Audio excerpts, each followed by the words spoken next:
तो ये हेडिंग क्या लिखे हुए हैं हम लोग, समराइज ऑल द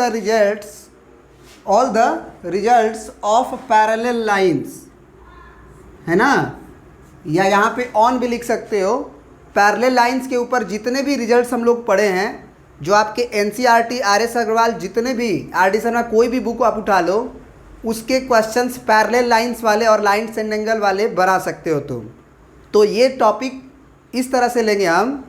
ये जो पॉइंट है वो बहुत शॉर्ट होगा कह सकते हो, और सारे क्वेश्चन बन सकते हैं।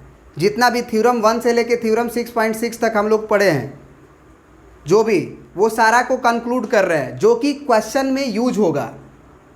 एज इट इज़ जो हम बोल रहे हैं वो यूज करोगे।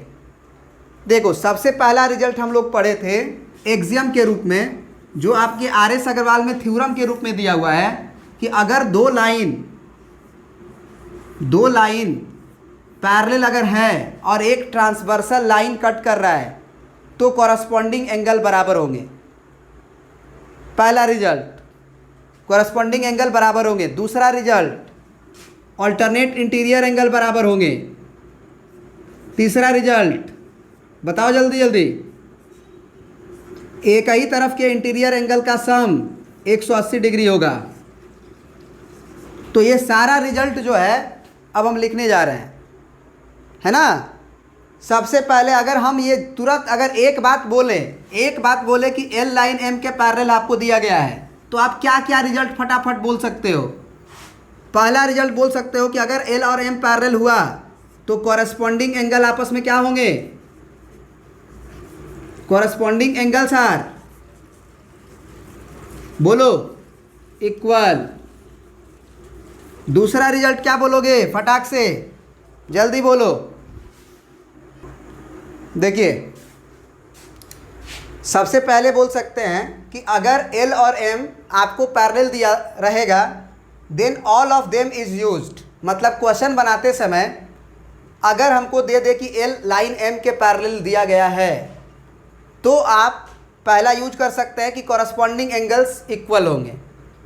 तो आपको कॉरस्पॉन्डिंग एंगल्स पहचानने आना चाहिए।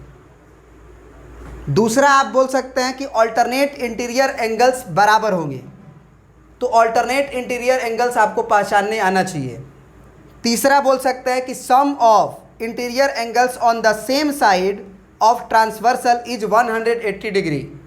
माने एक ही तरफ के जो ट्रांसवर्सल है उसके एक ही तरफ के अंदर वाले एंगल का सम 180 होगा। वो बराबर नहीं होता है, उनका सम 180 होता है।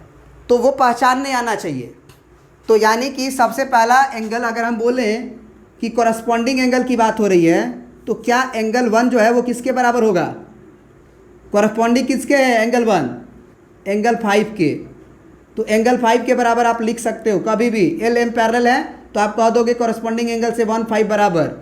एंगल 2 किसके बराबर लिख सकते हो, एंगल 6 के। उसी तरह एंगल 4 किसके बराबर लिख सकते हो, एंगल 8 के, क्योंकि एल लाइन के नीचे है तो एम लाइन के नीचे, एंगल 8 के। उसी तरह एंगल 3 किसके बराबर होगा, एंगल 7 के, क्योंकि वो भी लाइन के नीचे है और ये भी लाइन के नीचे है। तो एक जैसा एंगल को कॉरस्पॉन्डिंग एंगल बोलते हैं, जैसा ऊपर वैसा नीचे। उसी तरह से ऑल्टरनेट इंटीरियर एंगल्स का जोड़ा बताओ, alternate interior angles are equal. तो ऑल्टरनेट इंटीरियर, तो इंटीरियर में अगर बात होगा तो 3, 6, 4, 5 की बात होगी, और अल्टरनेट का मतलब एक छोड़ के। तो एंगल 4 का बात होगा यदि, तो एंगल 4 किसके इक्वल होगा, एंगल 6 के। एंड एंगल 3 किसके इक्वल होगा, एंगल 3 एंगल 5 के। लास्ट रिजल्ट कि ट्रांसवर्सल के एक ही तरफ के अंदर वाले एंगल का जोड़ 180 होगा। तो ये चीज़ हम कह सकते हैं, लास्ट रिजल्ट कि 4 और 5 का सम बराबर नहीं होगा। 4 और 5 का सम जो है वो 180 डिग्री होगा। ये सब रिजल्ट आप याद रखिएगा। और एंगल 3 और 6 का सम क्या होगा, एंगल 3 और 6 का सम क्या होगा, 180 डिग्री। अब केवल यही नहीं, अब इसका उल्टा भी सही है। इसका उल्टा क्या है, जैसे कि हमको एल और एम पैरेलल नहीं दिया हो, लेकिन कॉरस्पॉन्डिंग एंगल बराबर दे दे, चाहे अल्टरनेट इंटीरियर एंगल बराबर दे दे, चाहे एक ही तरफ के ट्रांसवर्सल लाइन के एक ही तरफ के एंगल का, अंदर वाले एंगल का सम अगर 180 डिग्री दे दे, तो हम बोल सकते हैं कि एल और एम पैरेलल होगा।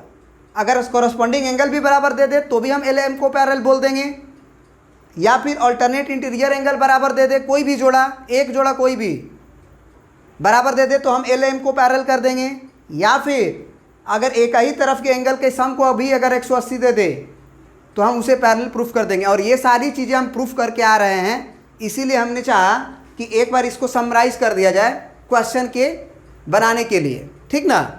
तो ये सब नोट करके आप अपने दिमाग में डाल लीजिएगा। अब चलिए क्वेश्चन बनाते हैं।